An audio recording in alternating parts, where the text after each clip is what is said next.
Good morning, dear students. So, today we are starting with the remaining portion of the bryophytes. So, bryophytes are of two types, that is liverworts and moses. Okay, तो कल यहाँ तक हमने बात की थी.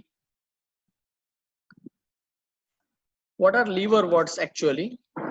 So, liverworts grow usually in moist, shady habitats such as banks of streams, marshy grounds, damp soil, bark of trees and deep in the woods. Okay तो इतने सारे वर्सेटाइल लोकेशंस इसके हो सकते हैं. बैंक स्ट्रीम्स है, marshy grounds, damp soil, tree bark and inner parts of the would.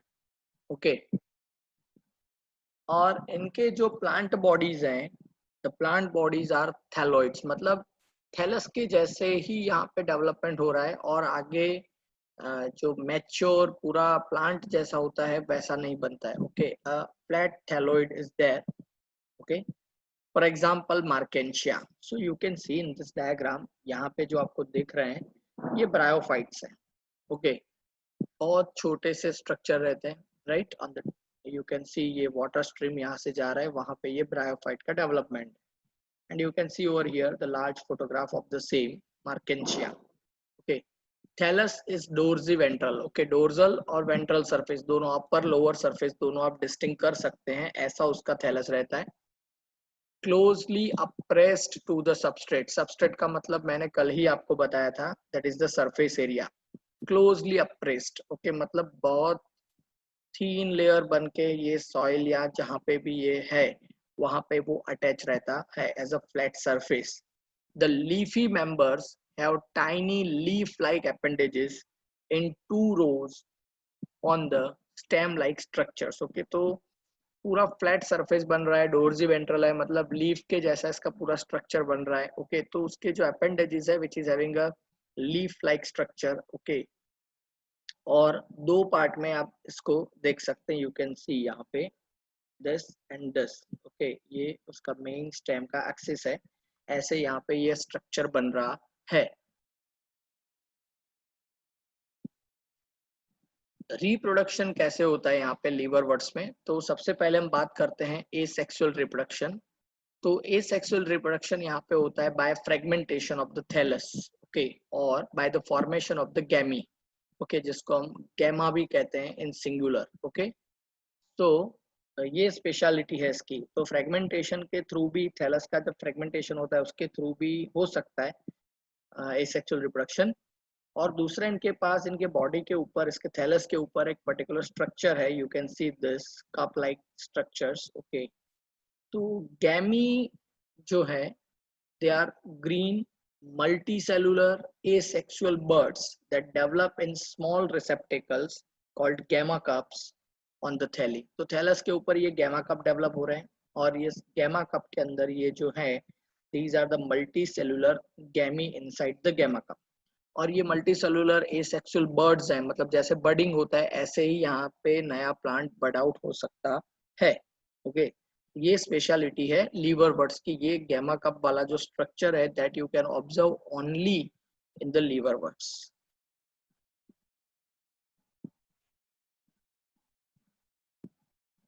Sexual reproduction कैसे होता है? So male and female sex organs are produced on the same or different thalli. Okay, मतलब ये वैसे पहले भी हम डिस्कस कर चुके हैं इन जनरल अबाउट ब्रायोफाइट्स. तो मेल फीमेल सेक्स ऑर्गन्स जो हैं, यहाँ तो मेल और फीमेल दोनों जो प्लांट्स है वो सेपरेट होते हैं, डिफरेंट होते हैं, या तो फिर एक ही थैली के ऊपर ये दोनों मेल और फीमेल रिप्रोडक्टिव स्ट्रक्चर आप देख सकते हैं. जैसे आप यहाँ पे देखिए, ये दो डिफरेंट प्लांट है. ओके, और इसके ऊपर आप देख सकते हैं ये मेल गैमेटोफाइट का पूरा स्ट्रक्चर है, दैट इज एंथेरिडिया. ओके, और ये जो है archegonia. Okay, that is female gametophyte. Sporophyte is differentiated into a foot, seta and capsule. Okay, तो मेल फीमेल जो ऑर्गन से डेवलप हो रहे हैं, रिप्रोडक्शन जो हमने पहले पढ़ा था, यहीं से एंथेरोजोइड्स निकल के स्विम करके through water. Okay, they are coming to the archegonia, और आर्किगोनिया में जो एक सेल है वहां पे जाके ये फर्टिलाइज करेंगे और एम्ब्रियो बनेगा। एम्ब्रियो में से ये बनेगा मैच्योर स्पोरोफाइट। और स्पोरोफाइट के बारे में हमने डिस्कस किया था कि it is dependent on the this particular gametophytic life, because gametophytic is performing the photosynthesis, on the other end sporophytic is not performing the photosynthesis. Okay, so कल ही हमने डिस्कस किया था। स्पोरोफाइट जो है उसको आप डिफरेंशिएट कर सकते हैं to foot, seta and capsule. फूट मतलब उसका स्टेम, लोअर स्टेम जैसा पार्ट, मतलब जिसमें रूट आप कंसिडर कर सकते हैं, लेकिन रूट है नहीं, लेकिन ऐसे 3 पार्ट में आप डिवाइड कर सकते हैं। After meiosis spores are produce within the capsule. Okay, तो स्पोरोफाइटिक जब बनेगा उसमें आपको 3 पार्ट देखने मिलेंगे, that is foot, seta and capsule. और उसमें जो कैप्सूल है, उस कैप्सूल के अंदर स्पोर्स प्रोड्यूस होते हैं थ्रू मियोसिस। ओके, जैसे यहाँ पे आपको दिखाया गया है, दिस इज द कैप्सूल, और उस कैप्सूल के अंदर ये स्पोर प्रोड्यूस हो रहे हैं। This spores germinate to form free living gametophytes. Okay, तो यही स्पोर्स जो हैं ये फिर फ्री लिविंग गैमेटोफाइट भी बनाते हैं उसी में से, मतलब alteration, that is male, then you can say gametophyte, then sporophyte, gametophyte, sporophyte. Okay, ऐसे ये चलता रहता है, alteration of the generation you can से।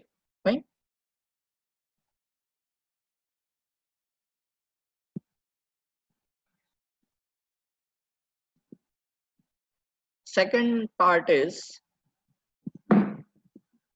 meiosis. The predominant stage of the life cycle of mouse is a gametophyte. It consists of 2 stages. First stage, that is protonema stage, and the second is a leafy stage. तो ये जो liver words हैं उससे थोड़ा एक step आगे complex ये plants हैं। ओके, सो गैमेटोफाइट इनका मेजर प्रीडोमिनेंट स्टेज रहता है इनके पूरे लाइफ साइकिल में। ओके, मतलब गैमेटोफाइट लॉन्ग टाइम तक आपको देखने मिलेगा कंपेयर टू द स्पोरोफाइट। और ये जो लाइफ है उसका वो 2 पार्ट में डिवाइडेड है। फर्स्ट स्टेज जो है that is called protonema stage, और दूसरा जो है that is leafy stage. Okay,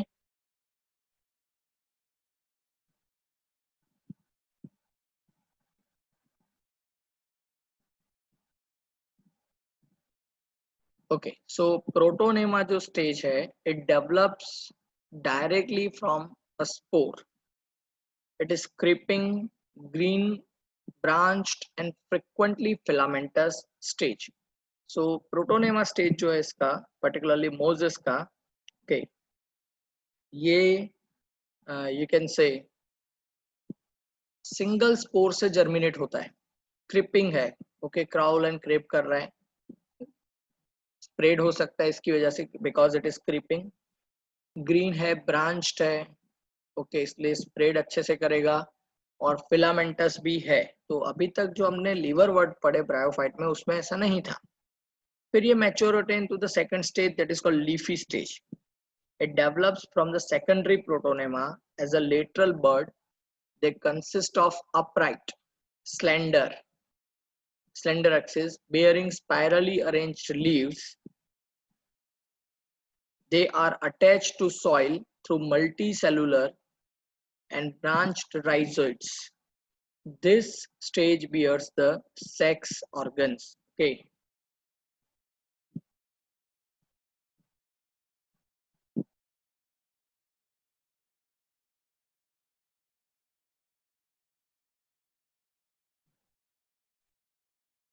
so leafy stage. Okay, इसमें क्या है, तो प्रोटोनेमा से ही लीफी स्टेज डेवलप होना शुरू होता है। Okay, from a lateral bird it is developing. Okay, which is upright, slender axis. Okay, मतलब ये पहली बार आपको इरेक्टेड फॉर्म में कोई प्लांट देखने मिल रहा है, अभी तक ऐसा नहीं था। ओके, और ये अटैच भी रहते हैं along with the substratum, particularly with the soil, okay, with multicellular rhizoids. Okay, branch rhizoids आपको यहाँ पे देखने मिलेंगे, ये भी पहली बार देखने मिल रहा है कि राइजोइड्स ब्रांच्ड हैं। ओके, और इसी स्टेज में आपको सेक्स ऑर्गन्स भी देखने मिलने वाले हैं। ओके,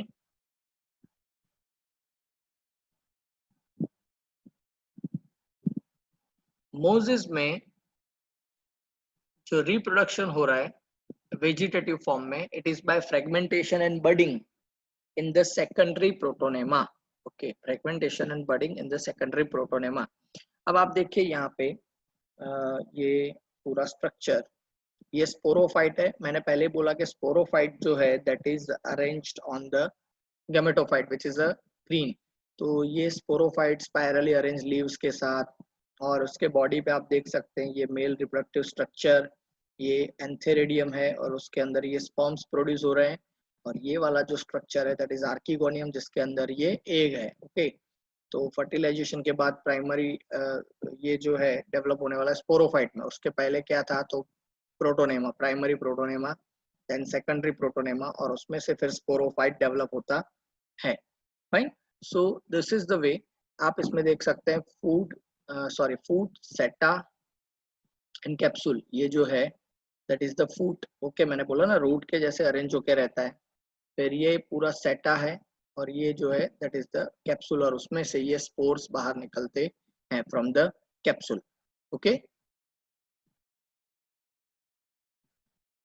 सेक्सुअल रिप्रोडक्शन जो है, the antheridia and archegonia are produced at the apex of the leafy shoots. After fertilisation, zygote develops to a sporophyte having a food, seta and capsule। जो मैंने आपको बताया अभी, ये पूरा ऐसे ही डेवलप होगा। ओके, लीफी जो स्टेम है वहां से एंथेरेडिया आर्किगोनिया डेवलप हुआ, वहां पे फिर फर्टिलाइजेशन हुआ, उसमें से प्रोटोनेमा बना, प्रोटोनेमा जो है develop into the mature sporophyte, और ये जो स्पोरोफाइट है उसके बाद फूड, सेटा एंड कैप्सूल, ये स्ट्रक्चर रहने वाला है। The sporophyte in Moses is more elaborate than that of the liverworts। Okay, तो यहाँ पे स्पोरोफाइटिक लाइफ जो है वो अच्छे से आप ऑब्जर्व कर सकते हैं compare to the liverworts। Okay, और थोड़ा बहुत लेंदी भी है compare to the liverworts। The capsule contain spores, spores are formed after meiosis. Okay, इसी कैप्सूल में स्पोर है, और ये स्पोर्स भी कैसे बने तो because of the meiosis. Mosses have an elaborate mechanism of the spore dispersal, अभी तक ऐसा नहीं था। मोजेस से शुरुआत हो रही है, उनके पास मैकेनिज्म कुछ ऐसे डेवलप हो रहे हैं for the dispersal of the spores, और यही जाके हैबिट बनने वाली है आगे for the dispersal of the pollen grains. Okay, तो ये कुछ चीजें डेवलप हो रही है that is obviously for the betterment. Okay, मतलब इवोल्यूशन होने वाला है। ऐसे ये मार्किंग साइंस है कि यहाँ से आगे कुछ इससे भी बेटर बनने वाला है।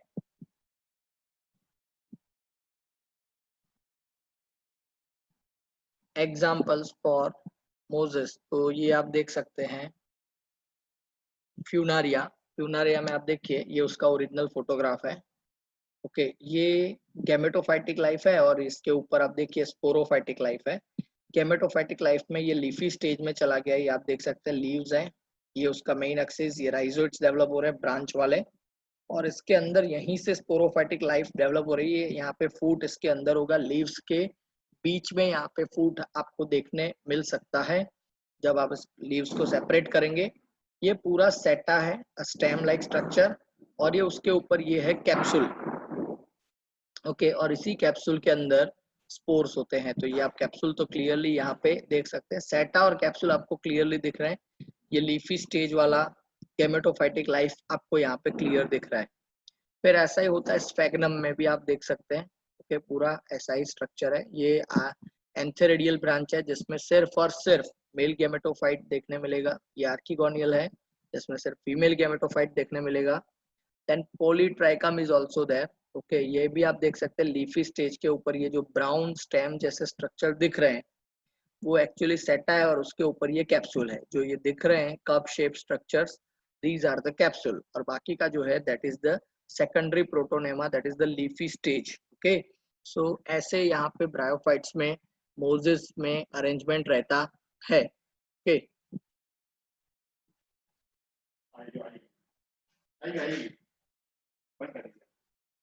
so this is all about bryophytes, and now we are going to discuss about pteridophytes. Okay, fine.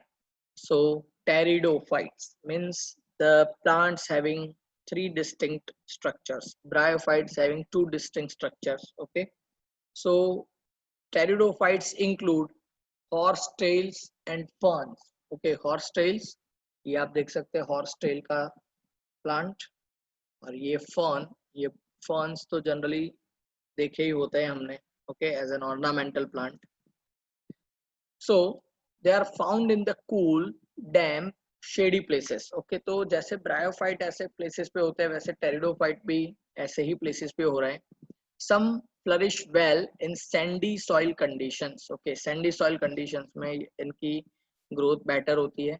Some of them. Evolutionarily, they are the first terrestrial plants to possess vascular tissue. Important question. Okay, algae और bryophyte ऐसे नहीं है जिनके पास vascular tissue हैं, लेकिन pteridophytes are the first terrestrial plants के जिसके पास वस्कुलर टिश्यू आपको देखने मिलने वाले हैं. Those are xylem and phloem. Okay,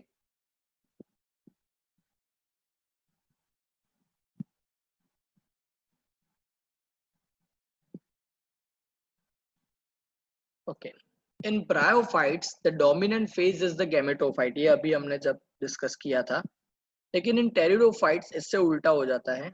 The dominant phase, that is the main plant body, is a sporophyte. Okay, ulta ho raha hai. Bryophyte mein gametophyte is the predominant life phase, whereas in the pteridophytes the dominant life phase is sporophyte.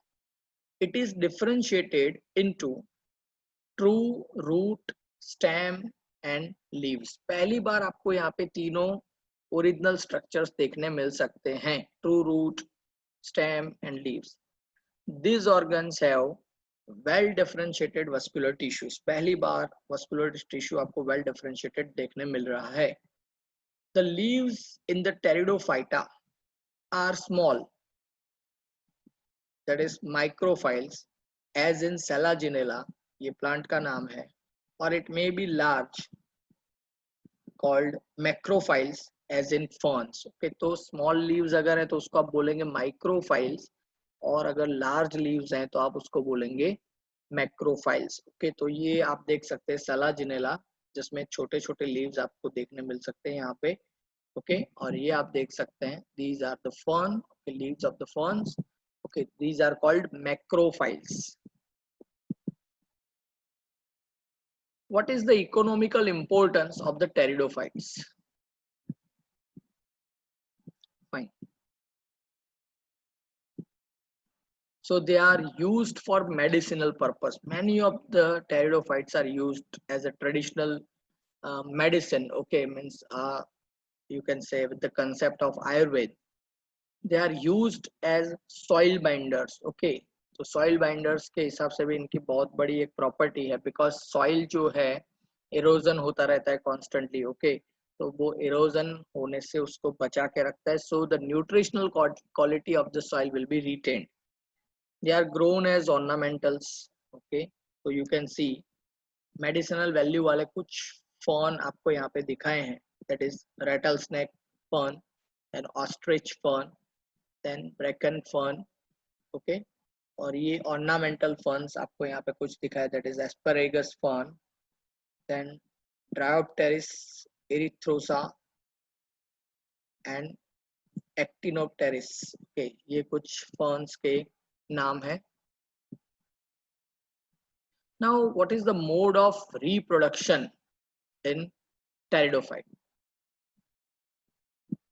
So, the sporophyte bear sporangia that are subtended by leaf-like appendages called sporophylls. Okay, तो जो sporophyte है, which is having sporangia, okay, which is subtended by the leaf-like appendage. Okay, और उसको बोला जाता है sporophyll.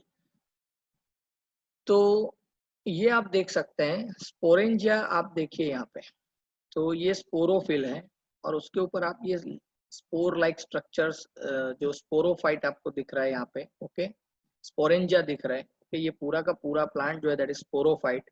उसके जो लीव्स है उसके ऊपर, ये लीव्स में कुछ लीव्स आप देखिए जिसके ऊपर ब्लैक स्पॉट किए गए हैं, ये ब्लैक स्पॉट और कुछ नहीं, they are the sporangia. Okay, मतलब ये स्पोरेंजिया और उसके अंदर स्पोर्स हैं। तो इसका एक सेक्शन करके आपको दिखाया है, स्पोरेंजिया आपको क्लियरली दिख रहा है, this is a section of entire leaf. और ये जो स्ट्रक्चर्स आपको डार्क पैचेस दिख रहे हैं that is the vascular tissue. Okay, तो लीव्स के ऊपर आपको स्पोरेंजिया देखने मिल सकते हैं।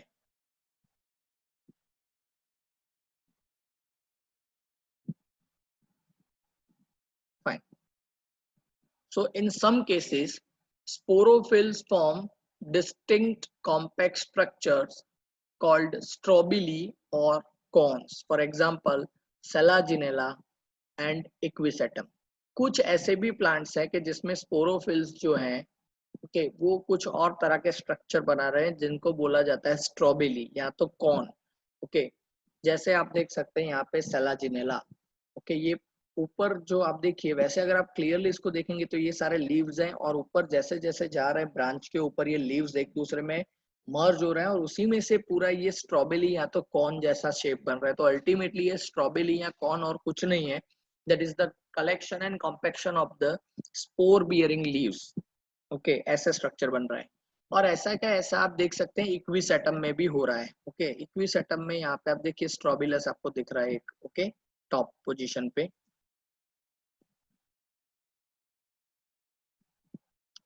Sporangia produce spores by meiosis in the spore mother cells. Okay, तो सीधी बात है ये।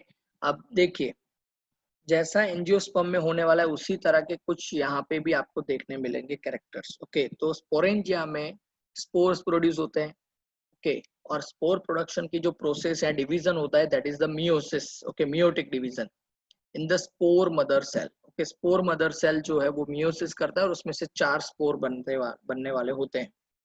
The spore germinate to give inconspicuous, small, multicellular, free-living, mostly photosynthetic thalloid gametophyte called prothallus. अब देखिए, ये पूरा जो है that is sporophyte, उसमें बहुत सारे लीव्स ऐसे हैं कि जिसके ऊपर आपको स्पोरेंजिया देखने मिल रहे हैं। ये देखिए आप, उसका एनलार्ज करके आपको दिखाया गया है, उसमें से ये स्पोर रिलीज हो रहे हैं। You can see the spore over here.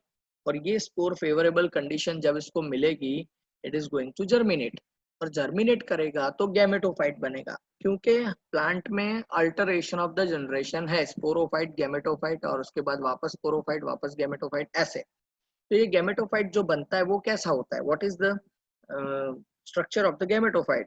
तो इनकॉन्स्पिशियस, स्मॉल बहुत होता है, छोटा सा एकदम, मल्टी सेलुलर है, फ्री लिविंग है, बिकॉज फोटोसिंथेसिस ये खुद करता है। तो यू कैन सी ये उसका ओरिजिनल स्ट्रक्चर, जिसको एनलार्ज करके आपको यहाँ पे जूम करके दिखाया गया है। बहुत छोटा होता है लेकिन यहाँ पे आपको जूम करके दिखाए। और this structure is known as prothallus. Okay, इसको बोला जाता है प्रोथैलस। ओके, फर्न का ये प्रोथैलस आपको यहाँ पे दिखाया गया है। Prothallus requires cool, damp, shady places to grow. Also, it needs water for fertilization. So, the spread of pteridophytes is limited and restricted to narrow geographical regions. Okay, ये जो प्रोथैलस है उसको कैसा कंडीशन चाहिए? तो it requires cool, damp, shady places. Okay, sunlight directly अगर आएगा तो it is going to die. Also, it needs water for its fertilization. So the spread of the pteridophyte is limited and restricted to narrow geographical region. ये बहुत बार पूछा गया है question. Okay, reason and assertion में, because उसके growth के लिए आपको कूल, डैम्प और शेडी प्लेस चाहिए, एज वेल एज फर्टिलाइजेशन के लिए वाटर इज मस्ट। ये नहीं मिलेगा वहां पे वो ये ग्रो होने वाला नहीं है। इसीलिए जब हम देखते हैं टेरिडोफाइट्स तो ये बहुत लिमिटेड रेस्ट्रिक्टेड ज्योग्राफिकल एरिया में ग्रो होते हैं। The gametophytes, that is called prothallus, bear male and female sex organs, which is called antheridia and archegonia respectively. तो ऐसे यहाँ पे भी antheridia and archegonia ये आपको देखने मिल सकते हैं, you can say in the prothallus, which is the gametophyte. Okay, male and female right. तो यहाँ पे आपको प्रोथैलस का एक स्ट्रक्चर हार्ट शेप का दिखाया गया है। Okay, you can see the archegonia over here, और यहाँ पे आप एंथेरेडिया भी देख सकते हैं। ओके, ये राइजोइड्स हैं because it is having similar like structure just like Marchantia आपने देखा था ब्रायोफाइट में, उसी के जैसा यहाँ पे आपको स्ट्रक्चर देखने मिलता है।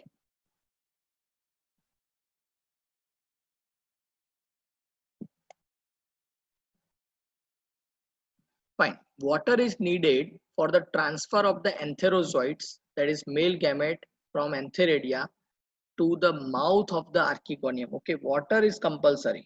Water नहीं होगा तो फिर ये मूवमेंट नहीं कर सकता है antherozoid, that is the male gamete, और आर्किगोनिया तक इसको पहुंचना होता है। एंथेरोजोइड अगर एक बार आर्किगोनिया तक पहुंचता है then it is going to fuse, okay, with the egg in the archegonium, and it is going to form zygote. Zygote develops to a multicellular well differentiated sporophyte. ये जो zygote है उसमें से फिर sporophyte develop होता है। जैसे आप देख सकते हैं यहाँ पे गैमेटोफाइट आपको दिखाया है, यहाँ पे दिस इज द प्रोथैलस। ये जो प्रोथैलस है उसमें मेल और फीमेल रिप्रोडक्टिव स्ट्रक्चर होंगे, that is antherozoid and archegonia. Okay, antherozoid मतलब एंथेरेडिया ही है। ओके, तो उसमें से मेल गैमेट रिलीज हो रहे हैं, right, that is the sperm, और ये आर्किगोनिया के अंदर जो है that is the egg. Okay, और यहाँ पे फर्टिलाइजेशन की इवेंट होने के बाद आप देख सकते हैं यहाँ पे क्या डेवलप हो रहा है, दैट इज द स्पोरोफाइट। ये स्पोरोफाइट पूरा इरेक्टेड है। ओके, जिसके पास स्पोरोफिल वाले लीव्स हैं। ओके, स्पोरोफिल मतलब लीव्स ऐसे हैं कि जिसको आप जिसके ऊपर स्पोरेंजिया है, इसीलिए हम उसको बोल रहे हैं स्पोरोफाइट। ओके, और sporophyll this is the leave. Okay, और उसमें से ये स्पोर्स वापस रिलीज होंगे इन फेवरेबल कंडीशन। ये स्पोर्स जो है वो ग्रो होना शुरू करेंगे, वापस प्रोथेलस बनना शुरू हो जाएगा। Okay, that is the gametophyte life. So most of the pteridophytes produce similar kind of the spores. These are called homosporous plants. Okay, similar kind of the spores produce कर रहे हैं।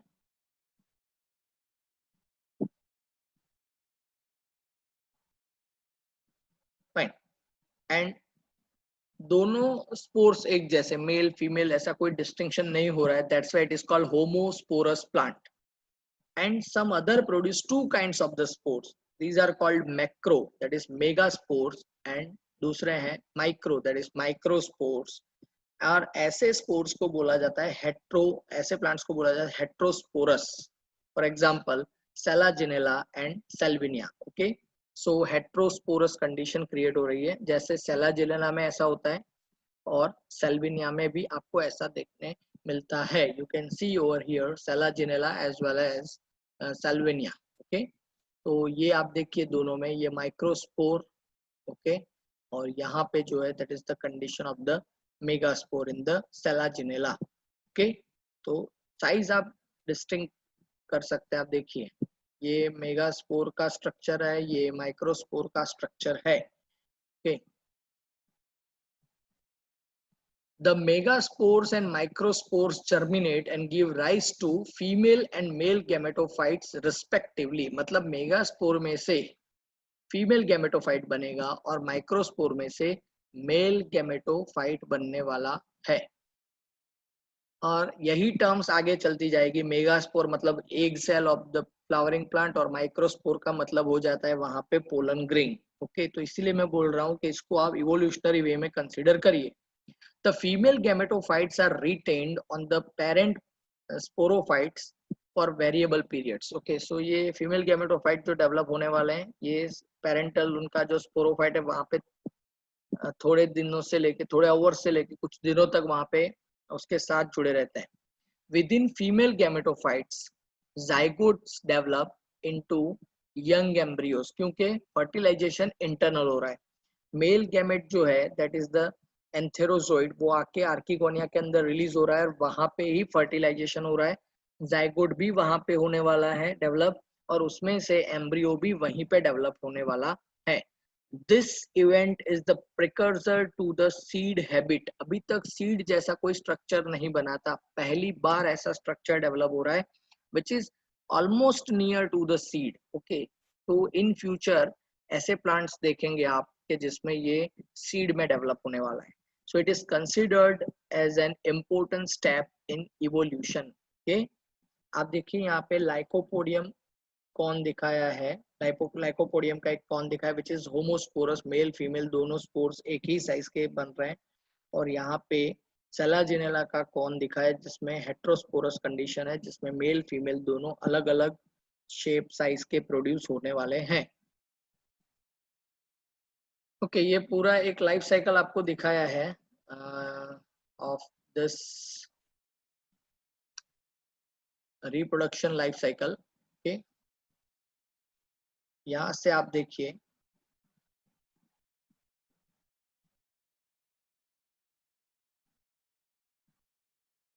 तो ये जो स्पोर्स हैं, ये स्पोर्स जर्मिनेट हुए, germinate होके यंग गैमेटोफाइट बना। यहाँ से देखना है स्पोर से यंग गैमेटोफाइट जो बना। ओके, और उसमें आप देखिए राइजोइड वगैरह सब कुछ दिखा है, लेकिन हमें यहाँ पे रिप्रोडक्शन को ध्यान में रखना है। फिर ये मैच्योर गैमेटोफाइट बन रहा है प्रोथैलस। ओके, ये फीमेल है और ये मेल वाला है। ओके, दोनों के बीच में अल्टीमेटली ये स्पर्म यहाँ पे एक के साथ फ्यूज करने वाला है इनटू आर्किगोनियम। ओके, यहाँ पे फर्टिलाइजेशन हुआ, जाइगोट बना विच इज 2n। उसमें आप देखिए यंग एम्ब्रियो डेवलप हो रहा है, ये एम्ब्रियो में अब डिवीजन होना शुरू हुआ, फूट बनेगा, सेटा बनेगा और कैप्सूल बनेंगे, स्पोरोफिल बनेंगे। ओके, और ऐसे पूरा का पूरा एक डेवलप होने वाला है, दैट इज यू कैन से स्पोरोफाइटिक लाइफ। ओके, और उस स्पोरोफाइटिक लाइफ में से स्पोर्स रिलीज होके वापस ये पूरी प्रोसेस चलने वाली है। वहां पे मियोसिस होगा और स्पोर्स बनेंगे, और ये जो स्पोर्स है फिर वापस शुरू करेंगे अपना लाइफ। तो यहाँ आप देखिए दो डिस्टिंक्ट फेज में आपको दिखाई, ये ग्रे कलर का पूरा जोन है और ये यहाँ से लेके ब्राउन कलर का पूरा आपको फ्लो चार्ट दिखा है। तो ये ब्राउन कलर वाला जो पूरा पोर्शन है ना, just a minute, I should make a line so that you can know it properly. Okay, यहाँ से जो पूरा लाइन यहाँ तक का ये सेक्शंस दो हैं, ये आप देखिए पूरा हैप्लॉइड लाइफ साइकिल है इतना। ओके, ये राइट हैंड साइड लाइन के राइट हैंड साइड का पूरा जो है that is the haploid life. और यहाँ पे आप देखिए पूरा डाइप्लॉइड है, यहाँ से सब 2n 2n 2n 2n है अप टू द मियोसिस, और मियोसिस के बाद up to zygote formation that is the 1n haploid life. Okay,